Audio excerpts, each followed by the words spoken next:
अस्सलाम वालेकुम एवरीवन। अच्छा बेटा, हमारे पास न्यूमेरिकल चल रहे थे चैप्टर 12 के, तो इजी से न्यूमेरिकल है हमारे पास। आज हमने करना है 12.5। उसके बाद 6 7 इतने इम्पोर्टेंट भी नहीं है और लेंथ ही ज़्यादा है, सो इन पर ज़्यादा टाइम वेस्ट नहीं करेंगे। 12.8 हमारे पास और 12.9 10 11 12 ये सारे करेंगे हमारे पास, जो इम्पोर्टेंट भी हैं। तो 6 7 रह जाएगा, वो अगले लेक्चर में मैं अपलोड कर दूंगा। अगेन ट्रिक इनकी देख लें बेटा, दोबारा इस चैप्टर का बता देता हूँ। फार्मूले दो ही थे, 1/f is equal to 1/p plus 1/q, और दूसरा फार्मूला था I/O is equal to Q/p। और जो चंद ट्रिक्स थी उनका बेशक अलहदा से बॉक्स बना लें पहले से ही अपने नीड में ही। पहले ही बताया था साइन वाला सारे टेबल याद रखें, बिल्कुल अच्छा है। लेकिन अगर ये न्यूमेरिकल सिर्फ आपने गुजारने हैं तो उसके लिए जो ट्रिक्स याद होनी चाहिए वो पहले भी बताई थी। जहाँ पर भी लिखा हुआ हो बिहाइंड द मिरर तो क्यू नेगेटिव होगा। जहाँ पर भी है focal length of convex mirror, ये आप नोट करते जाना है आपने, क्योंकि ये ट्रिक्स वाला आपका एक बॉक्स बन जाएगा। Focal length of convex mirror बेटा वो नेगेटिव हो गई, कन्वेक्स मिरर की फोकल लेंथ, और कनकेव लेंस की फोकल लेंथ नेगेटिव हो गई। 2 पॉइंट आ गए, behind the mirror convex mirror की focal length negative, concave lens की फोकल लेंथ नेगेटिव। और उसके बाद एक पॉइंट आएगा कि अगर आपको कहीं पर कह रहा है खुद ही क्वेश्चन में कि अ वर्चुअल इमेज इज़ फॉर्म्ड, मतलब वर्चुअल इमेज कहीं पर बनी है, तो वहाँ पर भी क्यू नेगेटिव आएगा। वो चीज़ें मैंने न्यूमेरिकल्स में देखें, हाईलाइट भी कर दी हैं। तो बस बाकी सारा चीज़ें हमारे पास क्या चलती रहेंगी, पॉजिटिव चलती रहेंगी। तो ये सारी चीज़ थी बेटा हमारे पास। तो अब हम आ जाते हैं 12.5 पर। तो देखें, पहले गिवन डेटा को लिखते हैं। कहता है an image of a statue appears to be 11.5 centimetre behind a concave mirror. तो जिस मिरर के भी बिहाइंड अ मिरर है हमारे पास बेटा, तो इमेज है क्यू हमारे पास क्या आएगा, इमेज डिस्टेंस को हम क्यू से रिप्रेजेंट करते हैं ना, -11.5। तो देखें हमारे पास 12.5 को जब उसने गिवन डेटा लिखा होगा तो देखें क्यू हमारे पास बेटा नेगेटिव लिखा हुआ है, -11.5 सेंटीमीटर। अच्छा जी, आगे चलें। विद फोकल लेंथ, अब हमारे पास देखें फोकल लेंथ हमारे पास गिवन है कितनी है, 13.5 सेंटीमीटर। तो फोकल लेंथ इसकी बेटा लिख लेनी है हमारे पास कितनी है, 13.5 सेंटीमीटर। उसके बाद देखें, अच्छा बेटा इसमें इस न्यूमेरिकल में थोड़ा सा इश्यू है, ये देख लीजिएगा। 12.5 में मैंने अभी आपको ट्रिक क्या बताई थी कि अगर कन्वेक्स मिरर होगा तो फोकल लेंथ नेगेटिव होगी। ये अभी मेरा ध्यान गया है। इसने देखें जो मैं आपको सोल्यूशन शो करा रहा हूँ उसमें बेटा आपके पास ये देखें 12.5 में ठीक है क्यू तो नेगेटिव होगा। ट्रिक बताई थी ना कि क्यू हमारे पास नेगेटिव होगा जब बिहाइंड मिरर होगा, ये तो नेगेटिव आ गया। लेकिन बेटा फोकल लेंथ तो कन्वेक्स मिरर की नेगेटिव होती है, जैसे हमारा यहाँ पर आंसर आया है, ऊपर वाला न्यूमेरिकली देख लें कि हमारे पास हमने फोकल लेंथ फाइंड आउट करनी थी, वो आई थी नेगेटिव। तो उसने आगे पूछा था मिरर कौन सा है, तो हमने फोकल लेंथ से ही बताया था, क्योंकि फोकल लेंथ नेगेटिव है तो कन्वेक्स मिरर है। अब कनकेव मिरर की फोकल लेंथ पॉजिटिव होती है, नेगेटिव नहीं होती। तो देखें लेकिन सोल्यूशन में उसने नेगेटिव पुट की हुई है, तो आपने बेटा पॉजिटिव करनी है। अब इसमें इशू ये है, देखें क्यों उसने हमारे पास नेगेटिव इसने पुट की हुई है, आपने पॉजिटिव से सॉल्व करना है। लेकिन चूंकि उसने बुक वाला आंसर निकालना था तो वो नेगेटिव एम ही लगा दिया है, जो कि नहीं लगाना चाहिए था सोल्यूशन के हिसाब से। अच्छा एक और बात, बाज़ औक़ात इस न्यूमेरिकल में तब्दीली कर देता है, एग्ज़ाम वगैरह में भी ये ध्यान रखना है। बिहाइंड अ कन्वेक्स मिरर अगर बेटा लिख दे, तो अब अगर कन्वेक्स मिरर आएगा तो हमने पढ़ा हुआ है कन्वेक्स मिरर की फोकल लेंथ क्या होगी, नेगेटिव। तो फिर आपको इसके साथ नेगेटिव लगाना पड़ेगा, फिर आंसर ये आएगा। तो अब हम अगर कनकेव मिरर के साथ सॉल्व करेंगे तो फोकल लेंथ पॉजिटिव आएगी और ये आंसर गलत होगा। आंसर 6 पॉइंट समथिंग कुछ इस तरह बनेगा। सोल्यूशन का पैटर्न वही रहेगा, बस आपको मैं बताता रहूँगा कैसे अकॉर्डिंग टू चेंज करना है। तो अब दोबारा हमारे पास बेटा देखें, हमें इमेज डिस्टेंस गिवन है और बिहाइंड द मिरर है, तो उसको नेगेटिव लेना है। Q is equal to -11.5। तो ये लिखना है आपने पहले, क्यू इज़ इक्वल टू -11.5। अगर आपकी बुक में कनकेव मिरर लिखा हुआ है तो आपने फोकल लेंथ को पॉजिटिव लिखना है। अगर कन्वेक्स मिरर लिखा हुआ है तो आपने नेगेटिव लिखना है। बुक में ऑलमोस्ट सबकी मेरे ख्याल में कनकेव मिरर ही होगा, तो आप पॉजिटिव से ही सॉल्व करें। Focal length f is equal to, यहाँ पर आपका बेटा आ जाएगा f is equal to plus 13.5 centimetre. बाकी फार्मूले को आपको पता है जो लगना है। कहता है find the distance from the statue to the mirror. हमारे पास हमने object distance p find out करना है। कौन सा? पी। तो फार्मूला तो वही लगना है। देखें 1/f is equal to 1/p plus 1/q। अब आपने क्या करना है, हमने तो p फाइंड आउट करना है, तो ये q उधर आके क्या बन जाएगा? नेगेटिव। आपका आ जाएगा 1/f माइनस 1/q। अब q तो हमारे पास देखें पहले ही नेगेटिव है, तो वो वाला नेगेटिव और नेगेटिव क्या हो जाएंगे? पॉजिटिव। तो आपके पास 1/p बेटा आ जाएगा 1/11.5, और आगे ये दरमियान में प्लस आएगा क्योंकि इसने नेगेटिव वैल्यू पुट की हुई थी ना, तो इसका फोकल लेंथ नेगेटिव आ रहा है माइनस 1/13.5। आपने तो पॉजिटिव पुट की हुई होगी, तो आपका इधर आएगा प्लस 1/13.5। तो जब आप इसको सॉल्व करेंगे बेटा, आपका पी का आंसर पॉजिटिव के हिसाब से चेंज होगा। मेरे ख्याल में 6 पॉइंट समथिंग कुछ इस तरह आ रहा था, तो आपने वो वाला लिखना है। अगर बुक वाला लिखना है तो आपको बेटा फोकल लेंथ नेगेटिव लेनी पड़ेगी जैसे इसने लिया है। उसके लिए फिर आपको कनकेव मिरर हटा के वहाँ पर कन्वेक्स मिरर लिखना होगा, तो बुक वाला आंसर आ जाएगा। बाकी पैटर्न वही है, इसमें कुछ भी तब्दीली नहीं है, कोई मुश्किल नहीं है। एक ही formula 1/f is equal to 1/p plus 1/q। बस q नेगेटिव है क्योंकि बिहाइंड द मिरर है, तो वो उधर जाके वैसे नेगेटिव हो जाना है क्योंकि p है हमारे पास फाइंड आउट करने के लिए, तो वो नेगेटिव नेगेटिव प्लस हो जाएगा। तो f भी प्लस होगा, q की वैल्यू भी प्लस। तो आपने जस्ट कैलकुलेटर पे दोनों वैल्यूज़ को 1/, करके ऐड कर देना है। तो मेरे ख्याल में 6.09 कुछ इस तरह का आंसर बनेगा। मतलब बुक वाला आंसर पॉजिटिव के हिसाब से गलत आएगा। अब आ जाए बेटा 12.6 हम नहीं करते हैं फ़िलहाल, 7 भी नहीं करते हैं, कोई इतना इम्पोर्टेंट नहीं है, लेकिन लेंथ या टाइम ज़्यादा खा जाएंगे। आगे देखते हैं 12.8 को। वही चीज़ें, एन ऑब्जेक्ट 4 सेंटीमीटर हाई। तो बेटा ऑब्जेक्ट हाइट हमें गिवन है, जिसे हम किससे रिप्रेजेंट करते हैं? ओ से। ऑब्जेक्ट हाइट को ओ से 4 सेंटीमीटर। 12.8 में हमारे पास तो देखें ऑब्जेक्ट हाइट 4 सेंटीमीटर। आगे हमारे पास क्या गिवन है? is placed at a distance of 12 centimetre from a convex lens of focal length. तो हमारे पास 12 सेंटीमीटर है जी, ऑब्जेक्ट था, तो डिस्टेंस भी कौन सा होगा? Object distance. उसको किससे रिप्रेजेंट करते हैं? p से। तो p बेटा कितना है? 12 सेंटीमीटर। तो देखें p 12 सेंटीमीटर लिखा हुआ है। आगे देखें हमारे पास कहता है from a convex lens of focal length. अब फोकल लेंथ हमें गिवन है 8 सेंटीमीटर। लेंस के केस में कन्वेक्स लेंस की फोकल लेंथ पॉजिटिव होती है, बताया था। कन्वेक्स मिरर की फोकल लेंथ नेगेटिव और कनकेव लेंस की फोकल लेंथ नेगेटिव। तो फोकल लेंथ तो पॉजिटिव बेटा आ जाएगी। f is equal to 8 centimetre. अब देखते हैं आगे आपने फाइंड आउट क्या करना है। कहता है calculate the position and size of the image. तो पहली बात पोजीशन, मतलब अब इमेज डिस्टेंस आपने फाइंड आउट करना है q, and size of the image, image size को i से रिप्रेजेंट करते हैं, वो फाइंड आउट करना है।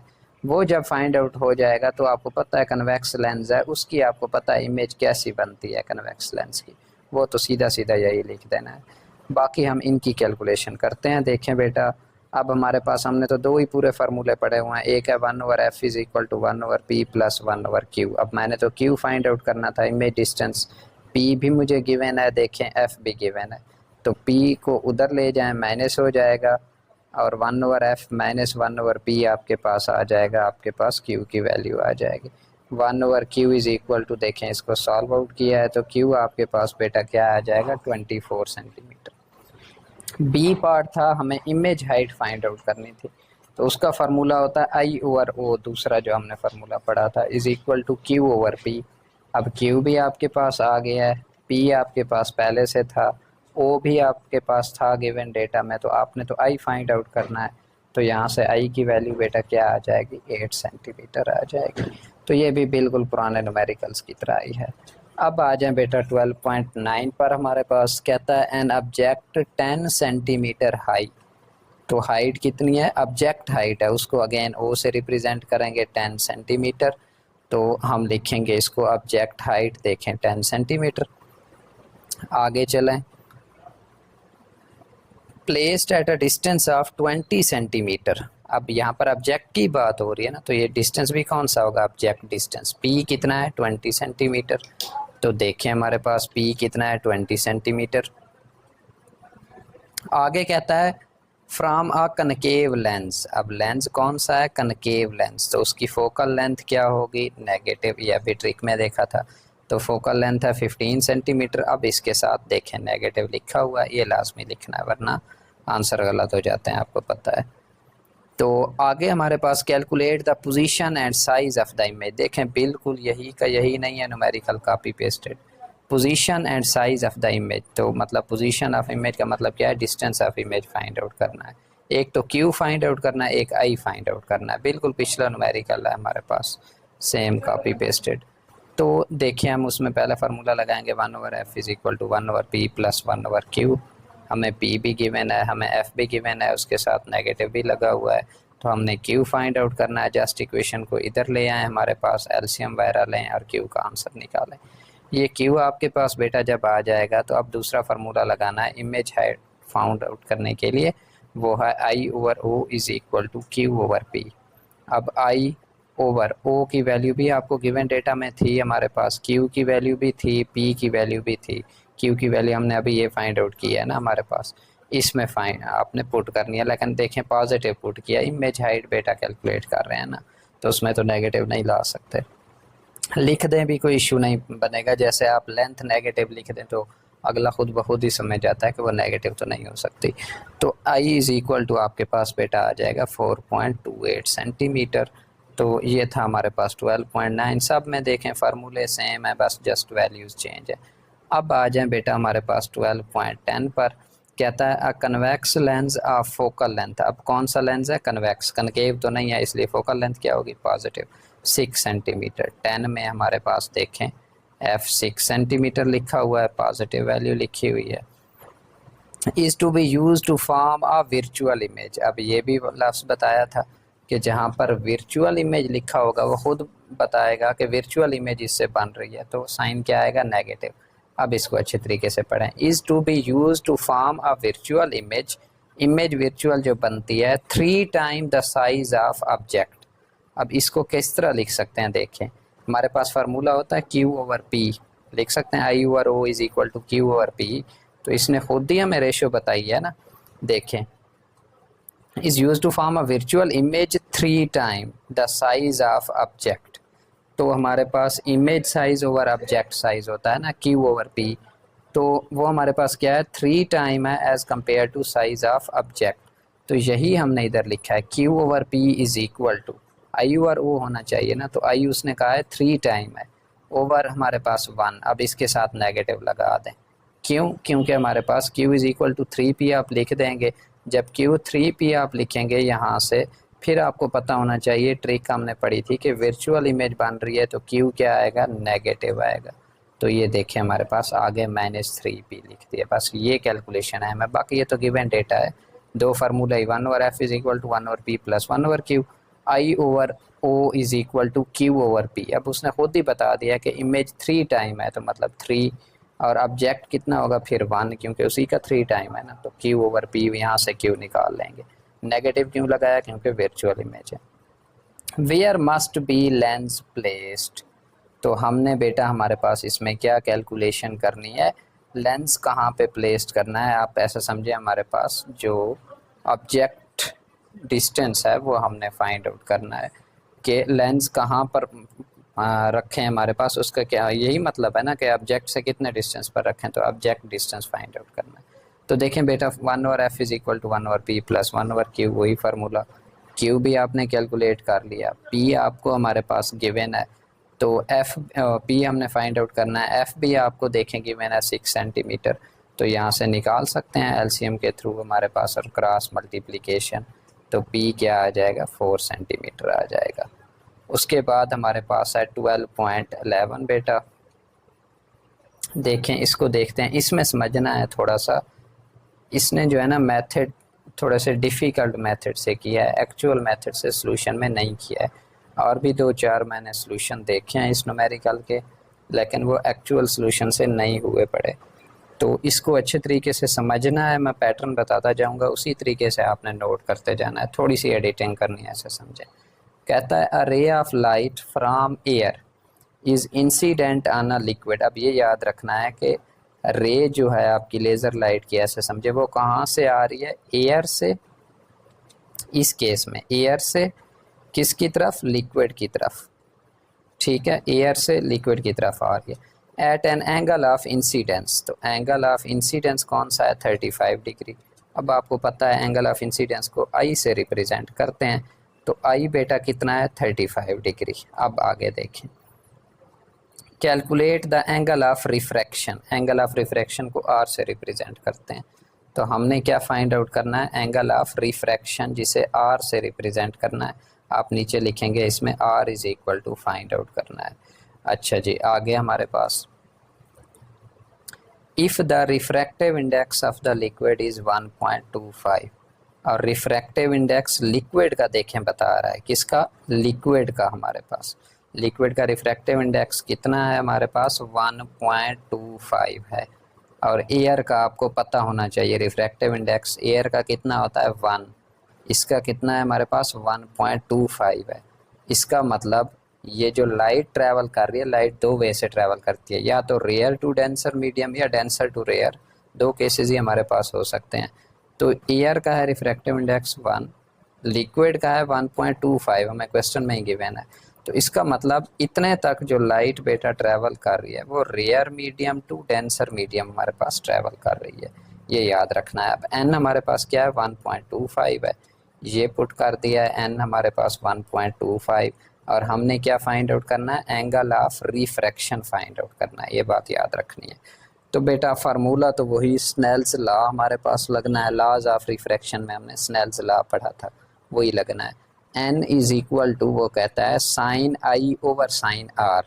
आपने एंगल ऑफ रिफ्रैक्शन ही फाइंड आउट करना था ना इसमें, तो एन की जगह पे वैल्यू पुट करें, आ गई। साइन आई इंसिडेंट एंगल कितना है, 35 डिग्री आ गया, ओवर साइन आर, आर तो आपने फाइंड आउट करना है एंगल ऑफ रिफ्रैक्शन, इसका मतलब ये हमने फाइंड आउट करना था। अब साइन आर उधर जाके क्या हो जाएगा, मल्टीप्लाई, ये इधर आके क्या हो जाएगा, डिवाइड। साइन 35 डिग्री की वैल्यू कैलकुलेटर से लिखें, नीचे 1.25 आके डिवाइड नहीं हो जाएगा, तो साइन आर आपके पास आ जाएगा 0.45। आपने तो एंगल ऑफ रिफ्रैक्शन सिर्फ आर फाइंड आउट करना है, तो साइन उधर जाके क्या हो जाएगा, इनवर्स, तो ये आ जाएगा साइन इनवर्स 0.45, और उसका आंसर आ जाएगा बेटा 27.32। अब होता ये है, यहाँ से ये समझना है, ये कंप्लीट नहीं लिखा हुआ, जिस हिसाब से लाइट ट्रैवल कर रही है हम उसी हिसाब से फार्मूला लिखते हैं। इंसिडेंट एंगल ऊपर आता है, रिफ्रैक्टिव जो हमारे पास एंगल ऑफ रिफ्रैक्शन होता है वो नीचे आता है। अब इस केस में हमारे पास दो रिफ्रैक्टिव इंडेक्स हैं, ये याद रखना अगर कोई कंसेप्चुअल करना चाह रहा है, वरना फिर ठीक है दूसरी ट्रिक से भी हो सकता है। होता ये है बेटा, दो मीडियम आपके पास होते हैं ना, एक रियर होता है, एक हमारे पास डेंसर होता है, तभी तो रिफ्रैक्शन होती है। तो हम लिखते हैं sine i over sine r is equal to, अब दूसरी साइड पे एक्चुअल बेटा लिखा हुआ है N2 ओवर N1। क्या लिखा हुआ है हमारे पास, N2 ओवर N1 हमारे पास, उसी रिस्पेक्टिव हमने कैलकुलेशन इसमें पुट की है हमारे पास। तो N2 हमारे पास जो दूसरा मीडियम है वो क्या है, लिक्विड है हमारे पास, Al2 लिक्विड आ रही है ना हमारे पास, तो N2 है इस केस में लिक्विड, इस केस में N2 मेरे पास क्या है, लिक्विड है हमारे पास, ओवर N1 क्या है, एयर है मेरे पास। तो एयर का तो रिफ्रैक्टिव इंडेक्स 1 है, तो इसलिए हमने सिर्फ N ही लिख दिया, लेकिन आगे इधर चेंजेस होंगी, ये देख लेना है बी पार्ट में। अब इसका बी पार्ट देखते हैं क्या है, कहता है कैलकुलेट द क्रिटिकल एंगल। अब हमने फाइंड आउट बेटा क्या करना है, क्रिटिकल एंगल फाइंड आउट करना है between the liquid air interface. अब यहाँ से था एयर टू लिक्विड, यहाँ पे क्या है, लिक्विड एयर इंटरफेस, इसका मतलब उलट हो गया ना हमारे पास, देखें एयर टू लिक्विड, यहाँ पे क्या है, लिक्विड एयर इंटरफेस। तो पहले अगर रेयर टू डेंसर था तो अब क्या हो जाएगा, डेंसर टू हमारे पास रेयर, तो फार्मूला उलट नहीं हो जाएगा। बस यही आप ट्रिक शॉर्टकट समझ लें, इधर एयर टू लिक्विड था, इधर लिक्विड टू एयर है, तो पहले फार्मूला क्या लिखा हुआ था उस फार्मूले में तब्दीली करनी है। पहले स्नेल्स लॉ यूज़ किया, अब दोबारा भी स्नेल्स लॉ यूज़ करना है। पहले था बेटा n is equal to sine i over sine r, अब आपने इधर यूज़ करना है n is equal to sine r over sine i। क्या यूज़ करना है ये याद रखना है, इधर गलत लिखा हुआ sine r over sine i। तो अब आपने हमारे पास इसमें क्या फाइंड आउट करना है, क्रिटिकल एंगल। अब क्रिटिकल एंगल की डेफिनेशन याद रखें थोड़ा सा। ऐसा इंसिडेंट एंगल, तो इसका मतलब क्रिटिकल एंगल कौन सा होता है, इंसिडेंट एंगल होता है। तो मैंने इधर आपको फार्मूला क्या लिखवाया है, n is equal to sine r over sine i। तो वो जो साइन आई होगा आगे इंसिडेंट, वो क्रिटिकल एंगल बन जाएगा, मतलब साइन सी बन जाएगा। अच्छा, अब हमने लिखा है ऐसा क्रिटिकल एंगल की डेफिनेशन हम रीड आउट कर रहे हैं, अगर पीछे कंसेप्ट है आपको तो। ऐसा एंगल, ऐसा इंसिडेंट एंगल जिस पर एंगल ऑफ रिफ्रैक्शन 90 डिग्री बन जाए। तो इसका मतलब एंगल ऑफ रिफ्रैक्शन तो मुझे पता है 90 डिग्री है। तो इसमें फिर मैं बेटा क्या पुट करूँगा, n is equal to sine r over sine i. तो साइन आई बन जाएगा सी, यहाँ पर नीचे आ जाएगा साइन सी, ऊपर आ जाएगा साइन आर। हमने कहा कि क्रिटिकल एंगल पर एंगल ऑफ रिफ्रैक्शन 90 डिग्री बन जाता है, तो ऊपर क्या आ जाएगा, साइन 90 डिग्री। ये गलत लिखा हुआ, आपकी इसके उलट आ जाएगी, मतलब साइन 90 ओवर साइन सी आ जाएगा। इज इक्वल टू एन की जगह पे तो आपको वैल्यू बेटा गिवन है 1.25। अब आपने तो साइन सी फाइंड आउट करना है, तो अगर इसके उलट लिखा हुआ हो, साइन 90 ओवर साइन सी लिखा हुआ हो आपके पास, तो साइन सी इधर आके मल्टीप्लाई नहीं हो जाएगा, और n ये जो है ये उधर जाके डिवाइड नहीं हो जाएगा, मतलब साइन 90 ओवर हमारे पास 1.25 आएगा। तो आगे उसने ठीक इधर लिखा हुआ है, देखें साइन 90 ओवर 1.25, आपकी ये इक्वेशन बनेगी। अब आपने साइन सी क्रिटिकल एंगल ही तो निकालना है, साइन 91 होता है 1 ओवर 1.25, बेटा आप कैलकुलेटर पे करेंगे ये आंसर आएगा साइन सी। तो हमने तो क्रिटिकल एंगल फाइंड आउट करना है, तो सी इज़ इक्वल टू ये साइन उधर जाके क्या हो जाएगा, इनवर्स, साइन इनवर्स 0.80। तो आपके पास ये आंसर आ जाएगा। अब टू द पॉइंट अगेन इसको वाइंड अप कर रहा हूँ। स्नेल्स लॉ बेटा होता है n is equal to sine i over sine r. जब लाइट ट्रैवल करती है rare medium to denser medium, जब डेंसर टू रेयर होती है तो n is equal to sine r over sine i बन जाता है। और जो इंसिडेंट एंगल होता है वही क्रिटिकल एंगल होता है, और उस पर एंगल ऑफ रिफ्रैक्शन बन जाता है 90 डिग्री। इससे ये सॉल्व हुआ। होप सो समझ आ गया होगा।